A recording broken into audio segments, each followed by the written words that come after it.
Watu wa Mungu, ninawasalimu sana katika jina la Bwana wetu Yesu Kristo. Nipo mbele yenu hapa kwa ajili ya kujifunza maandiko matakatifu kwenye kitabu kile cha Yohana Mtakatifu sura na ule mstari wa 12. Biblia inasema ya kwamba bali wote waliompokea aliwapa uwezo wa kufanyika watoto wa Mungu, ndio wale walioliamini jina lake, waliozaliwa si kwa damu wala si kwa mapenzi ya mwili wala si kwa mapenzi ya mtu, bali kwa Mungu. Naye neno alilifanyika mwili akakaa kwetu, nasi tukauona utukufu wake, utukufu kama wa mwana pekee atokaye kwa Baba, amejaa neema na kweli. Maandiko matakatifu yanasema kwamba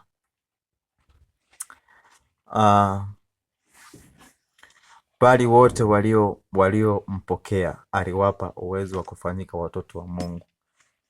Maandiko yanasema bali wote waliompokea aliwapa uwezo wa kufanyika watoto wa Mungu.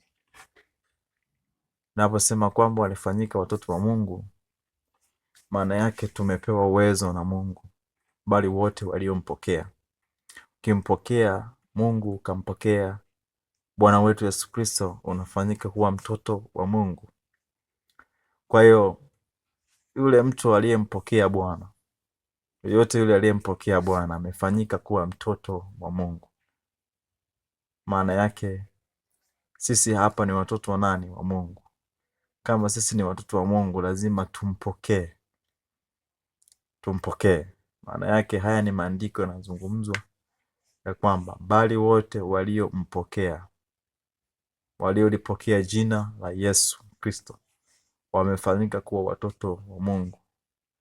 Kwa hiyo sisi ni watoto wa Mungu.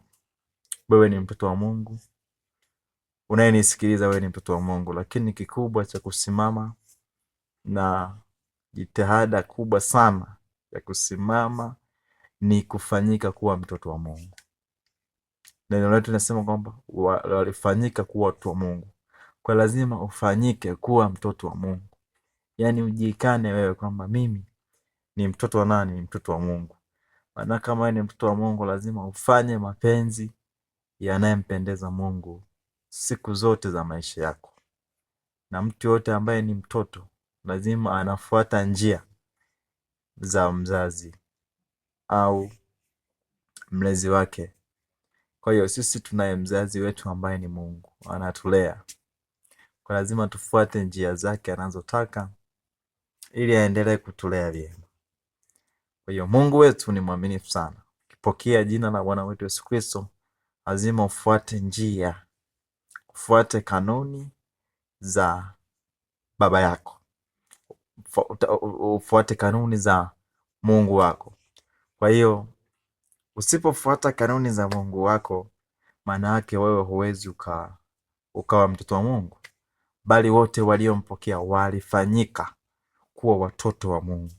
Maana yake ukimpokea Mungu, kampokea Bwana wetu Yesu Kristo, wewe unafanyika kuwa mtoto wa Mungu. Kwa hiyo mtoto wa Mungu ni yule ambaye aliyelipokea jina la Bwana wetu Yesu Kristo.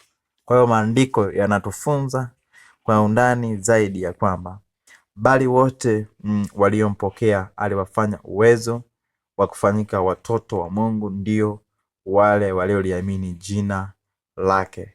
Maana yake walioliamini jina lake, jina la Bwana wetu Yesu Kristo, jina lipitalo majina yote. Ukiliamini hilo jina, unafanyika kuwa mtoto wa Mungu. Kwa hiyo ukiamini, unafanyika kuwa mtoto wa Mungu.